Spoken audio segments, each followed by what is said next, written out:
अस्सलाम वालेकुम रहमतुल्लाहि व बरकातुहू। प्यारे तलबा व तलबात, आइए आज हम पढ़ने जा रहे हैं जमात 8वीं मजमून है साइंस और सबक है आवाज। तो आज हम आवाज के बारे में मालूमात हासिल करने जा रहे हैं। इससे पहले हमने प्यारे बच्चों देखा था कि आवाज किस तरह बनती है, यानी हवा की लहरों में इर्ताश होने की वजह से आवाज बनती है या आवाज पैदा होती है, या किसी शय में इर्ताश की वजह से आवाज पैदा होती है। जैसे प्यारे बच्चों यहाँ पर देखिए, किसी भी चीज में या किसी शय में इर्ताश, हवा की लहरों को छेड़ो, उसमें इर्ताश करो, उससे भी आवाज पैदा होती है।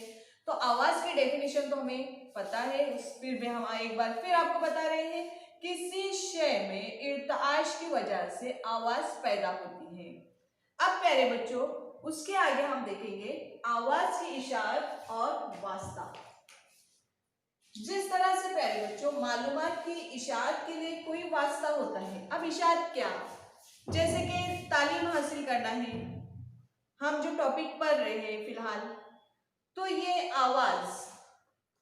आवाज ये टॉपिक है, तो इसकी इशारत के लिए वास्ता क्या है, ये किताब है हमारी, यानी इस किताब के जरिए ये सबक या ये मालूमात हम तक पहुंची है। तो प्यारे बच्चों, आवाज की इशारत के लिए भी वास्ता जरूरी है, यानी बिना वास्ते के आवाज की इशारत नहीं हो सकती। तो अब हम देखेंगे आवाज की इशारत और वास्ता। देखिए बच्चों, इस शक्ल में शीशे के एक बेल जार को एक हमवार सतह पर रखा गया है। इसे एक नली के जरिए खुला पंप वैक्यूम पंप से जोड़ा गया है। इस पंप की मदद से हम बेल जार की हवा बाहर निकाल सकते हैं। शक्ल के मुताबिक एक बरकी घंटी बेल जार के ढक्कन से जोड़ दी गई है।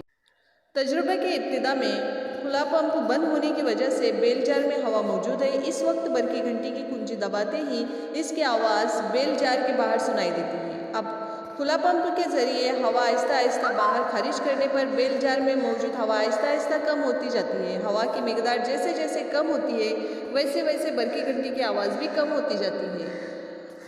खुला पंप काफ़ी वक्त अमल में रहने पर बेल जार की बहुत हद तक हवा कम हो जाती है। इस वक्त बरकी घंटी की आवाज़ बहुत ही कम सुनाई देती है।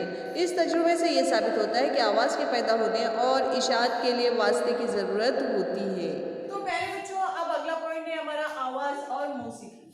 देखिए, आवाज़ की लहरों के ताद्दुद की तब्दीली से पैदा होने वाली आवाज़ें भी मुख्तलिफ होती हैं। जैसे कि कभी आप गुनगुनाइए, गाना गाइए या कोई और नज्म पढ़िए और अपने गले पे हाथ रखिए, आपको कुछ इर्ताश महसूस होगा। यानी आवाज के लहरों की ताद्दुद की तब्दीली से भी पैदा होने वाली जो आवाजें हैं वो मुख्तलिफ होती है, जिसकी वजह से प्यारे बच्चों मुख्तलिफ सुर पैदा होते हैं। देखिए, आपके सामने म्यूजिकल इंस्ट्रूमेंट है, मौसीकी के आलात है, आप इसका जायजा लीजिए। इसमें से बहुत सारी चीजें आपने देखी भी होंगी और बहुत सारी चीजें आपने इस्तेमाल भी की होंगी। तारबंद साजों में इस्तेमाल किए जाने वाले तारों का तनाव कम ज़्यादा किया जा सकता है। इसी तरह तारों में पैदा करने वाले इर्ताश वाले हिस्से की लंबाई उंगलियों की मदद से कम या ज़्यादा करके इर्ताश को ताद्दुद बदला जा सकता है, जिसकी वजह से अलग अलग सुर तैयार होती है। बांसुरी जैसे साज बद्म आलात में बांसुरी पर मौजूद सुराखों को कभी बंद करके और कभी खोलकर इर्ताश पैदा होने वाले हिस्से के हवा के सुतून की लंबाई कम ज़्यादा की जाती है, जिसकी वजह से इर्ताश के ताद्दुद में तब्दील होकर मुख्तलिफ सुर पैदा होते हैं। इसी तरह बांसुरी में हुक बदल बदल कर भी मुख्तलिफ सुर तैयार किए जा सकते हैं। इंसानों की आवाज़ सूती आले में पैदा होती है। लुकमा निगलते अगर हाथ की उंगलियां गले पर रखी जाए तो एक ऊंची सतह हिलती हुई महसूस होती है। यही सूती आला नरखरा है। इसमें दो सूती डोर मौजूद होते हैं। इन सूती डोर में मौजूद जगह की हवा सांस की नली में जा सकती है। फेफड़ों से जब हवा इस जगह से गुजरती है तो सूती आले में इर्ताश पैदा होता है और आवाज़ पैदा होती है। सूती डोर से जुड़े उज़लात इस डोरी का दबाव कम ज़्यादा कर सकते हैं। सूती डोर पर मुख्तलिफ तनाव की वजह से पैदा होने वाली आवाज़ें भी मुख्तलिफ होती हैं। तो प्यारे बच्चों, क्या आप जानते हैं लाउड स्पीकर से आवाज़ पैदा होती है?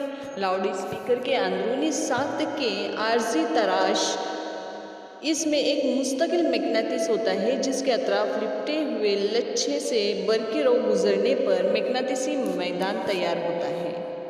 दो मैग्नेटिस एक दूसरे के करीब लाने पर इनकी हालत के मुताबिक इनमें हरकत होती है। इसी तरह लच्छे के जरिए पैदा होने वाले मैग्नेटिसी मैदान के मुताबिक लच्छा आगे पीछे हरकत करता है। लच्छे कि ये हरकत यानी इसका ताद्दुद और वक्फा इस बात पर मुनहसर होता है कि इसमें बहने वाली बरकिरों किस तरह बदलती हैं और लच्छे से जुड़े लाउड स्पीकर का पर्दा आगे पीछे हरकत करने लगता है। किसी लाउड स्पीकर के पर्दे को हल्के से छूकर इस पर्दे के इर्ताश को हम महसूस कर सकते हैं। तो प्यारे बच्चों, ये तो था हमारा टॉपिक आवाज़। इंशाल्लाह एक नई वीडियो के साथ हम फिर हाजिर होंगे। उसके लिए चैनल को सब्सक्राइब कीजिए और हमारे साथ बने रहिए।